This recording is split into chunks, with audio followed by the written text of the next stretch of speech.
오늘 이야기할 사건은 호주 사건이에요. 호주 사건들은 언제나 상상을 초월하죠. 이번 이야기도 그중 하나인데요. 꽤나 잔혹하면서도 정말 답답한 사건입니다. 왜 그런지 곧 알게 되실 거예요.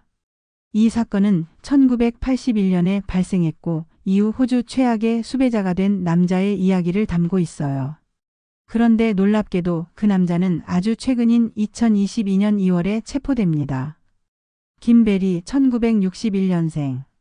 그녀는 뉴사우스웨일스주 울렁궁의 마운트 플레전트에 부모님 브라이언과 베벌리 그리고 4살 어린 남동생 웨인과 함께 살았어요. 할아버지인 DC도 가족집 뒤편의 작은 아파트에 살며 함께 지냈죠. 김베리는 할아버지와 각별한 사이였어요. 그녀는 유일하게 할아버지에게만 킴이라는 애칭을 허락할 정도로 정이 많았죠. 학교 성적도 좋고 친구들 사이에선 상냥하고 책임감 있는 아이로 알려져 있었어요. 나쁜 친구들과 어울리지도 않았고 약물 문제도 없었어요. 옆집 이웃인 웬디 와이브로는 김베리는 정말 믿음직한 아이였어요.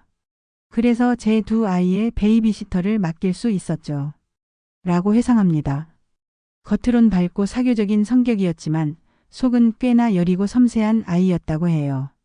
그녀는 간호사가 되는 꿈을 가지고 있었고 간호보조원이 되기 위해 공부했어요. 성적은 충분했지만 너무 긴장한 나머지 입학 시험에서 떨어지고 말았죠. 그래서 시험을 다시 보기 전까지는 슈퍼마켓에서 일하면서 장애 아동 요양소인 크램하우스에서 자원봉사를 했어요. 함께 일했던 간호사 트레이시 오디언스는 김베리는 아이들을 진심으로 아꼈어요. 먹이고 씻기고 돌보는 일을 사랑했죠. 라고 말했어요. 춤도 정말 좋아했어요. 지역의 모던 댄스 스튜디오에서 수업을 듣기도 했고 친구들과 술 한잔하며 춤추는 걸 즐겼죠. 1981년 2월 6일 금요일. 김베리는 당시 19살이었고 그날 밤에는 15살인 남동생 웨인을 돌보는 임무를 맡았어요. 부모님은 600km 떨어진 소르텔에 있는 별장으로 하룻밤 외출을 계획했기 때문이죠. 원래 가족 모두 가기로 했지만 웨인은 육상대회가 있었고 김베리는 일도 있었을 뿐더러 어릴 적 소르텔에서 모래파리에 물린 기억 때문에 그곳을 싫어했어요. 그래서 부모님은 잔디를 깎으러만 잠깐 다녀오고 다음날 오후 3시에 귀가합니다.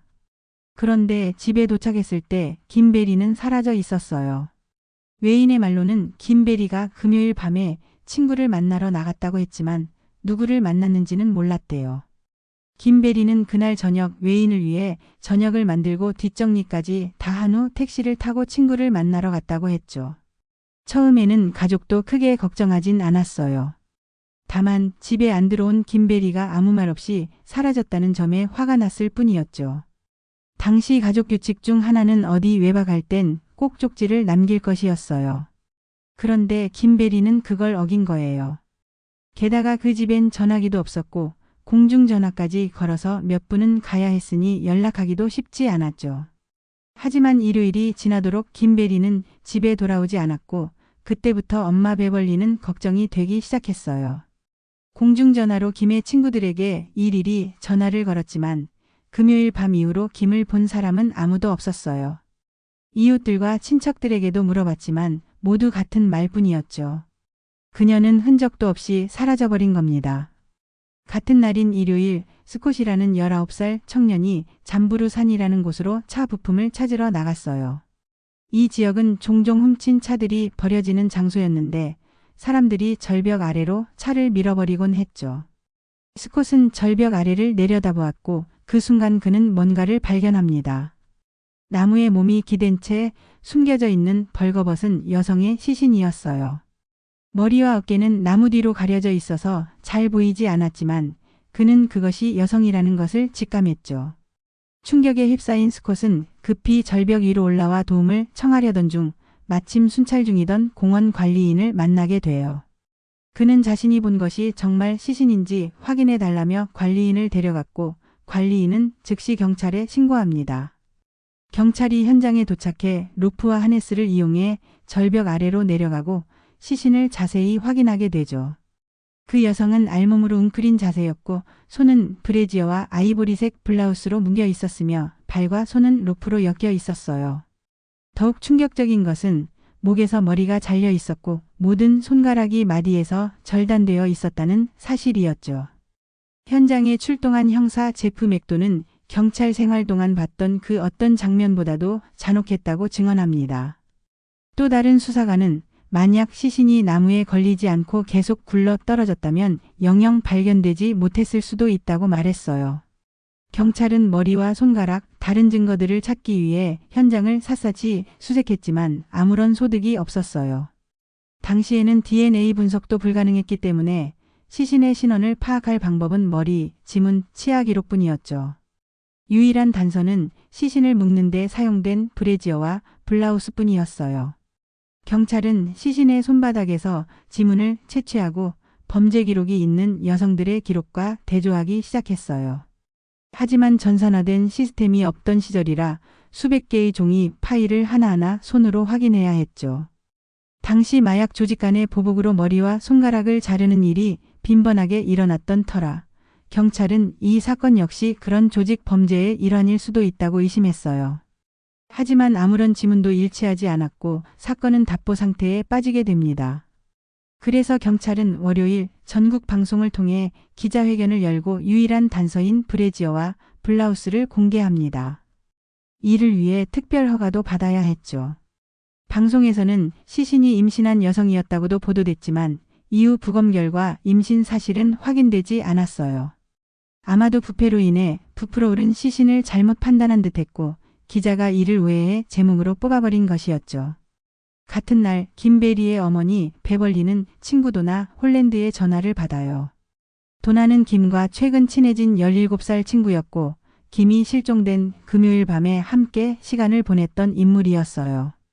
도나는 그날 이후 김베리는에게서 아무런 연락이 없어 걱정되어 전화를 건 것이었죠.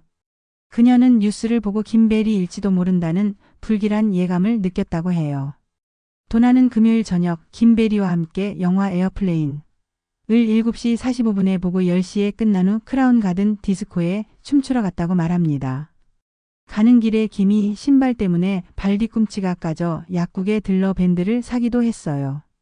이 정보는 결정적인 단서가 됩니다. 왜냐하면 시신의 두 발 뒤꿈치에 밴드가 붙어 있었기 때문이죠. 김베리는 그날 도나에게 요즘 집 근처에 이상한 사람이 돌아다녀서 무섭다며 도나 집에 가서 자도 되냐고 물었어요. 하지만 도나는 감기 기운이 있어 거절했고 다음날 새벽 5시에 아이를 돌보러 가야 했기에 디스코를 자정쯤 먼저 떠났어요. 떠나기 전 김베리에게 택시비와 와인 살 돈을 쥐어줬죠. 베벌리는 처음엔 믿지 않았어요.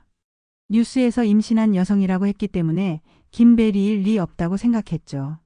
하지만 부검 결과 임신은 아니었고 결정적으로 방송에서 보여준 블라우스와 브래지어를 본 순간 그녀는 직감했어요. 그 옷은 김베리의 것이었고 옷장은 물론 세탁물 속 어디에도 없었어요. 남편 브라이언이 외인을 데리고 집에 돌아온 뒤 두 사람은 울렁공 경찰서를 찾아갑니다. 경찰에게 김베리의 특징, 허벅지 안쪽의 흉터와 오른쪽 가슴 밑에 심장 모양점을 설명했죠. 이후 시신 확인은 아버지 브라이언이 나섰고 시신의 목과 손은 천으로 가려졌어요. 그는 점을 보는 순간 자신의 딸임을 확신했죠. 경찰은 김의 방에서 손바닥 지문을 채취했고 현장 지문과 완벽히 일치했습니다. 그렇게 김베리의 신원이 공식적으로 확인된 거예요. 남겨진 가족들, 특히 어린 외인은 완전히 무너졌고 평생 씻을 수 없는 상처를 안고 살아가야 했어요. 경찰은 김베리가 마지막으로 보였던 크라운 가든 디스코에서 그녀를 목격했던 사람들을 찾기 위해 마네킹에 김이 입었던 옷 복제품을 입히고 그녀의 사진과 함께 디스코 앞에 전시했어요. 그 전략은 효과를 발휘했습니다. 그날 밤 디스코에 있었던 여러 사람이 경찰에 나타났고 김베리를 봤다고 증언했어요. 바텐더들은 김이 그날 밤 와인 한 병, 리브라 와인을 샀다고 말했어요. 그런데 중요한 건 그날 밤 디스코에서 판매된 리브라 와인은 단 한 병뿐이었죠. 또한 마릴과 캐시라는 두 자매는 친구 글렌의 생일 파티에 참석하고 있었고 글렌의 형인 그레엄의 결혼 전 총각 파티와 함께 겸사겸사 축하 중이었어요. 그들은 김베리가 그레엄과 소파에서 대화하고 있는 모습을 봤고 새벽 12시 반쯤 그레엄이 글렌에게 자신의 가디건과 반쯤 비워진 리브라 와인을 넘기고 디스코를 나서는 걸 봤어요. 그와 함께 나간 사람은 바로 김베리였죠. 또 다른 목격자인 빅터는 평소 그레엄을 알던 사람이었는데 이 사건 이후 그레엄이 갑자기 결혼을 취소하고 사라졌다는 걸 수상하게 여겼어요. 그레엄은 2월 14일, 즉 발렌타인데이에 결혼식을 앞두고 있었지만 아무런 설명도 없이 종적을 감췄던 거예요. 목격자들 중에는 그레엄과 김베리가 손을 잡고 춤을 추는 걸 봤다는 사람도, 나란히 디스코를 나서는 걸 봤다는 사람도 있었죠. 게다가 두 사람은 원래 서로 알던 사이였어요. 몇 년 전 같은 댄스 스튜디오에서 춤을 배운 적이 있었고, 김베리는 친구들에게 그레엄에게 호감이 있다고 말하곤 했어요. 그레엄은 당시 23살로 탄광 노동자였고 과거엔 영안실 보조로 일한 경험도 있었어요. 즉 시신해부와 손가락 절단 같은 일을 본 적 있는 사람이었단 말이죠. 경찰은 즉시 그와 이야기하려 했지만 이미 그는 사라진 뒤였어요. 그래서 수사팀은 가족부터 조사하기 시작했어요. 부모 동생 글렌, 그리고 약혼 여인 셰리 존스를 만나죠. 가족들은 모두 그레엄이 그럴 리 없다며 강하게 부정했고 경찰의 접근 자체에 의아해했어요. 하지만 협조는 했죠. 경찰은 그레엄의 아파트를 수색했는데 놀랍게도 집은 완전히 정리돼 있었고 가구도 거의 남아있지 않았어요. 나중에 알고 보니 가족이 아들이 사라진 뒤 아파트를 부동산에 내놓았던 거였어요. 그레엄의 동생 글렌은 수사관들에게 약간 적대적이었고 말도 아꼈지만 그날 밤의 행적은 설명했어요. 자정 무렵 디스코에 도착했고 그레엄이 김베리와 대화하러 갔다고 했죠. 그리고 12시 30분쯤 그레엄이 가디건과 와인을 글렌에게 넘기고 김베리와 함께 디스코를 떠났다고 해요. 1시간 후 돌아온 그레엄은 그냥 김베리가 마음이 바뀌어서 집에 갔다고 했고 그 이후로도 평소처럼 행동했죠. 두 사람은 새벽 4시까지 디스코에 있다가 함께 택시를 타고 그레엄의 아파트로 돌아왔고 글렌은 거실에서 자고 그레엄은 침실로 들어갔다고 해요. 다음 날인 일요일 밤 그레엄은 셰리의 집에서 TV를 보다 뉴스에서 머리 없는 시신 관련 보도를 보자마자 그녀의 집을 떠나 자기 아파트로 돌아갑니다. 그 다음 날 은행에서 전 재산에 가까운 $3,000를 인출했고 유언장을 작성해 셰리에게 모든 걸 남기고 내가 왜 떠나야 했는지는 언젠가 설명하겠다는 내용의 편지도 남겼어요. 그 후 직장 상사에게는 일주일 동안 결근한다고 알렸고 동생 글렌에게도 어딘가 다녀오겠다고 말했어요. 그리고 화요일 셰리의 1970년 대산 흰색 홀든 차량을 몰고 사라졌죠. 결혼식 4일 전이었어요. 경찰은 전국에 수배령을 내리고 해당 차량과 그레엄의 사진을 언론에 공개했어요. 공식적으로는 단순 참고인이라고만 밝혔지만 수사의 방향은 분명했죠. 수사는 계속되었고 그레엄의 친구 중 한 명은 과거의 이상한 사건을 이야기해줬어요. 어릴 적 그레엄의 가족이 휴가를 간 사이 그레엄은 임신한 집안개에게 좌약을 넣어 결국 죽게 만들었다는 거예요. 수의사에게 데려가지도 않고 그냥 임신 중 문제가 생겼다며 끝내버렸다고 하죠. 이건 단순한 행동이 아니었어요. 잔인하고 조용한 살해였어요.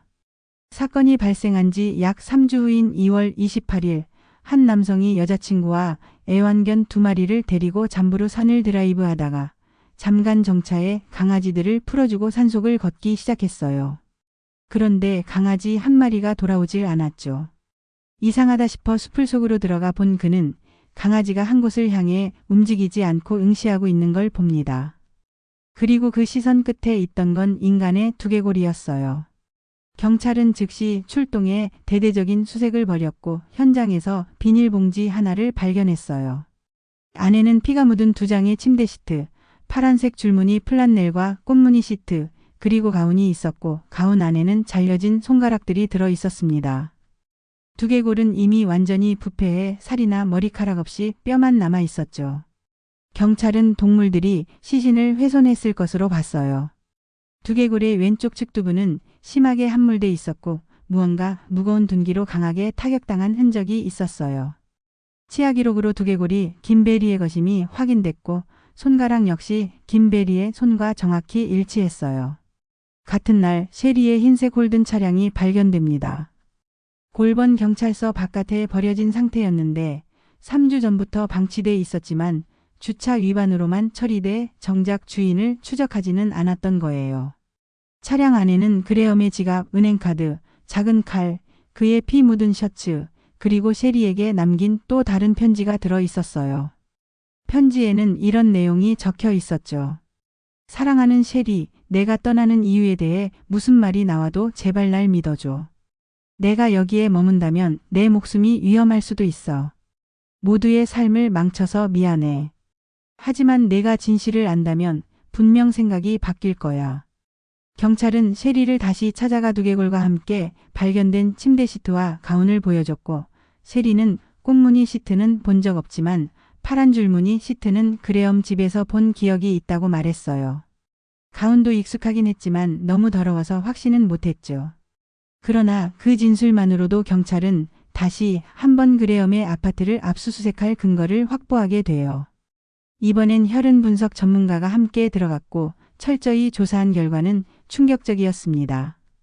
욕실 세면대 배수구, 수도꼭지, 욕조 안 곳곳에서 미세한 혈흔이 발견됐고 욕조엔 긁힌 자국도 있었어요. 여분 방의 카펫에서도 피가 묻어 있었고 카펫을 들춰보니 바닥까지 스며든 피 자국이 확인됐죠.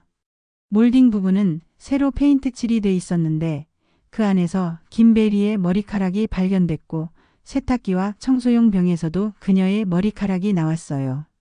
그 당시엔 DNA 감식은 불가능했지만 시신에서 나온 혈액형은 김베리와 동일했고 그 혈액형은 1%도 안 되는 희귀형이었어요. 또한 그레엄의 부모가 맡아둔 짐 중에서도 결정적인 물품들이 발견됐습니다. 가운끈은 시신과 함께 발견된 가운과 동일했고 피 묻은 침대 시트와도 동일한 세트가 있었죠. 게다가 해골에 난 함몰 자국과 그레엄의 공구 중 스패너 하나가 정확히 일치했어요. 스패너엔 혈흔은 없었지만 여타 모든 정황 증거는 그가 범인이라는 것을 강하게 시사하고 있었죠. 경찰은 전국에 지명수배령을 내렸고 그의 사진은 언론에 도배되다시피 실렸어요. 그의 가족과 약혼녀까지 기자회견을 통해 자수를 호소했죠. 전국 각지에서 제보가 쏟아졌지만 모두 확실한 증거 없이 끝났습니다. 그리고 4월 13일 그레엄은 갑자기 부모의 집에 나타났습니다. 붉게 염색한 머리와 수염, 가슴털까지 완전히 변장한 그는 가족들을 앉혀놓고 자신만의 이야기를 꺼내기 시작했어요. 그의 이야기는 이랬어요. 금요일 밤 디스코에서 김이 다가와 자신에게 계속 들러붙었고 나가기 전 2명의 남자에게 괴롭힘을 당해 무서우니 택시 타는 걸 도와달라고 했대요. 함께 아파트로 돌아왔고 커피를 마시며 얘기를 나누던 중 누군가 문을 두드렸고 두 남자가 들이닥쳐 김베리와만 대화하겠다며 그레엄을 위층으로 보냈다는 거예요. 그러고 나서 아래층에서 소란스러운 소리가 나 확인하러 내려갔더니 김은 바닥에 피를 흘리며 누워 있었고 롤링핀에 피가 묻어 있었대요. 남자들이 그에게 아무 말도 하지 말라고 협박했고 다시 디스코로 돌아가 평범한 척하라고 지시했다고 했죠. 그래서 그는 다시 돌아가 연기했고 아무 일 없는 것처럼 동생 글렌과 아파트로 돌아왔대요. 이후 그 남자들이 다시 아파트로 와 김베리의 시신을 욕실로 옮겨놓고 부엌에서 가져간 칼과 고기 자르는 톱으로 머리와 손가락을 자르는 걸 보았다고 주장했어요. 그리고 자신이 시신을 처리하지 않으면 범인으로 몰릴 거라고 협박당해 모든 걸 묵묵히 따랐다고 말했죠. 그렇게 시신을 비닐봉지에 싸서 셰리의 차를 몰고 산에 유기했고 이후 도피했다고 말합니다. 하지만 이 황당한 이야기는 결국 법정에서 더 큰 반격을 낳게 돼요. 그레엄의 부모는 그의 주장을 들은 뒤 경찰에 연락했고 그레엄은 살인 혐의로 체포됐습니다. 하지만 그는 경찰 조사에선 아무 말도 하지 않았어요. 진술은커녕 머리카락이나 혈액 샘플도 제출하지 않았고 오직 변호사에게만 자신이 만든 이야기를 말했죠. 그리고 재판이 시작되자 그는 새로운 이야기를 추가합니다. 김베리가 택시비를 내려고 지갑을 열었을 때 안에 현금은 없고 코카인이 담긴 비닐봉지만 가득했다는 거예요.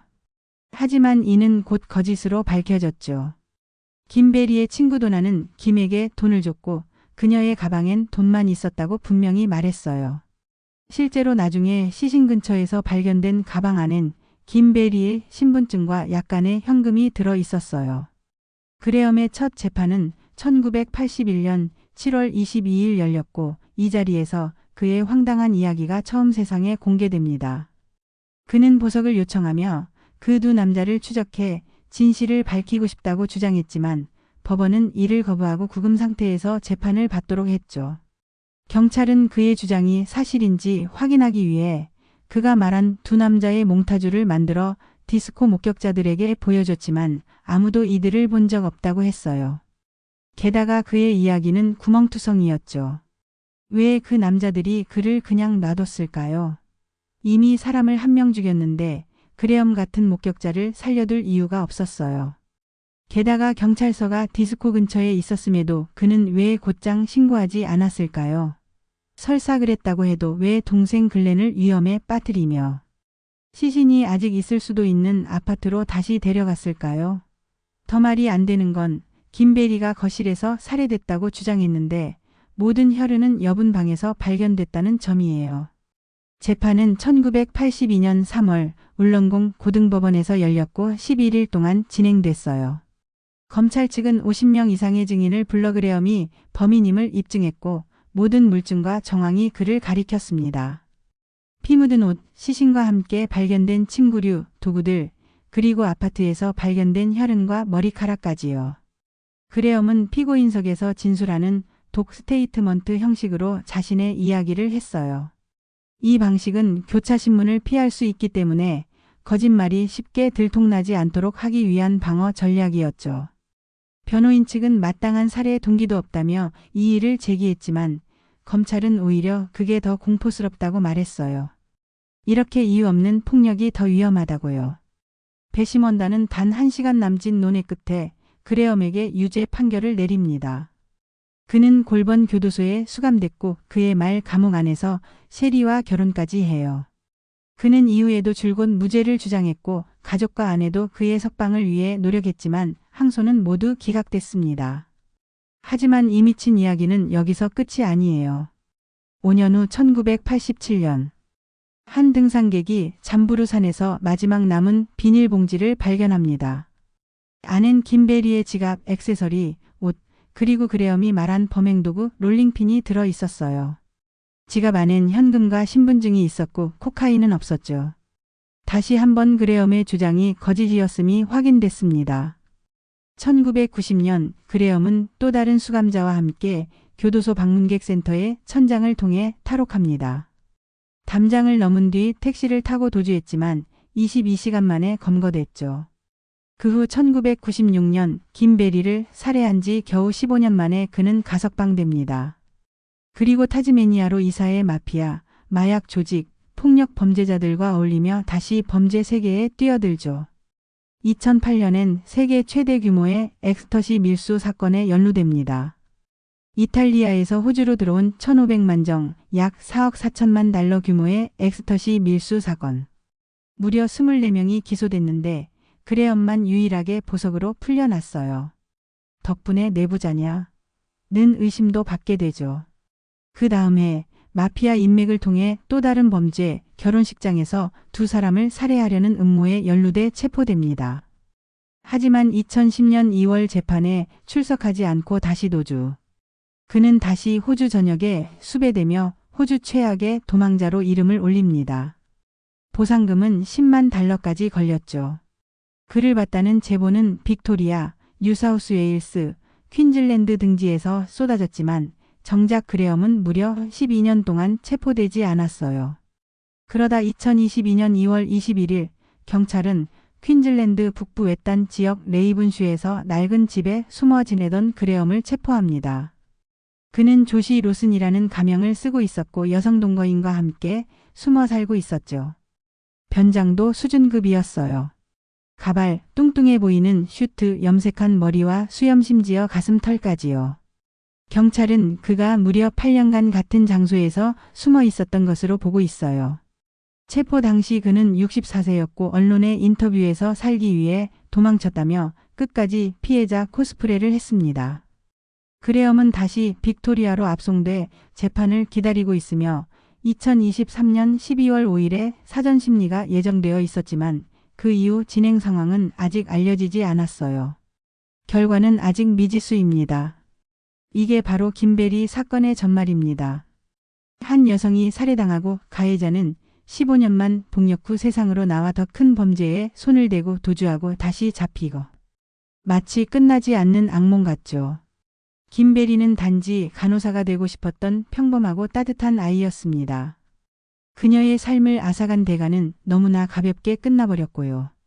이게 단지 한 남자의 잘못된 분노에서 시작된 일이었을까요? 아니면 처음부터 그 안에 감춰진 무언가가 있었던 걸까요? 아직도 그는 자신의 무죄를 주장합니다. 하지만 그가 남긴 수많은 흔적들과 끝없이 이어진 거짓말은 과연 우연이었을까요? 그의 재판 결과는 어떻게 되었을까요? 12년간 숨어 살던 남자가 법정에 다시 선 그 순간 판사는 어떤 판결을 내렸을까요? 혹시 당신이 알고 있는 또 다른 그레엄 포터는 없습니까? 이 채널에서는 이처럼 잊혀진 진실들, 끝나지 않은 이야기들을 계속해서 추적합니다. 다음 영상에서는 더 충격적인 사건이 여러분을 기다리고 있을지도 모릅니다.